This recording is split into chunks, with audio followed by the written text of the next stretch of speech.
ধর্মীয় প্রথা ও রীতি অনুযায়ী শুরু হয়েছে ইস্কনের প্রধান কেন্দ্র মায়াপুর ইস্কনের ঝুলনযাত্রা মহোৎসব। ঝুলনযাত্রা উপলক্ষে অপ্রাকৃতিক সৌন্দর্য পরিবেশে জাতি ধর্ম বর্ণ নির্বিশেষে সমস্ত ধর্মের মানুষের উপস্থিতিতে মিলন মেলায় পরিণত হয়েছে। অসংখ্য মানুষ ভিড় জমাচ্ছে মায়াপুর ইস্কন পরিচালিত ঝুলনযাত্রা উৎসবে। প্রতিদিন বিকেল হলে ইস্কনের চন্দ্রোদয় মন্দির থেকে রাধা মাধবের বিগ্রহকে বর্ণাঢ্য শোভাযাত্রার মাধ্যমে নিয়ে যাওয়া হচ্ছে ঝুলন গার্ডেনে। সেখানে হরিনাম সংকীর্তন সহ বিশেষ পুজো পাঠের মধ্যে দিয়ে রাধা মাধবের বিগ্রহকে দোল খাওয়ানো হচ্ছে। রাধা মাধবের বিগ্রহের ঝুলনের দড়ি স্পর্শ করতে ঝুলন গার্ডেনে জমায়েত হয়েছে অসংখ্য দেশি ও বিদেশি ভক্তরা। সমস্ত গার্ডেনকে সাজানো হয়েছে আলোক মালায়। মায়াপুর ইস্কন মন্দিরকে সুসজ্জিত করা হয়। ছোটদের মনোরঞ্জনের জন্য হাতিদের পরিক্রমা করা হয়। রয়েছে গোশালা, যেখানে বিদেশি হরেক রকমের গরু ও মহিষ লক্ষ্য করা যায়, যা দেখতে এক উদ্দীপনা থাকে মানুষের মধ্যে।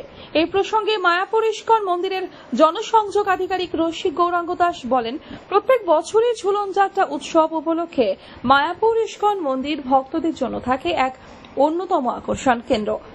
লক্ষ লক্ষ বিদেশি ভক্তবৃন্দ ও দেশের লক্ষ লক্ষ ভক্তবৃন্দরা ছুটে আসেন রাধাকৃষ্ণের ঝুলন যাত্রা উৎসব দেখতে। শুধু ঝুলন যাত্রা উৎসব নয়, সারা বছরই বিশেষ তিথিগুলিতে মায়াপুরে অসংখ্য ভক্তবৃন্দদের ভিড় হয়। আর আগত ভক্তবৃন্দদের জন্য মহাপ্রসাদের ব্যবস্থা করা হয় ইস্কনের পক্ষ থেকে। ঐতিহ্যবাহী ঝুলন যাত্রা মহা মহোৎসব, যেটি দাপর যুগে শুরু হয়েছিল এবং এটি অপ্রাকৃত জগতের ব্যাপার।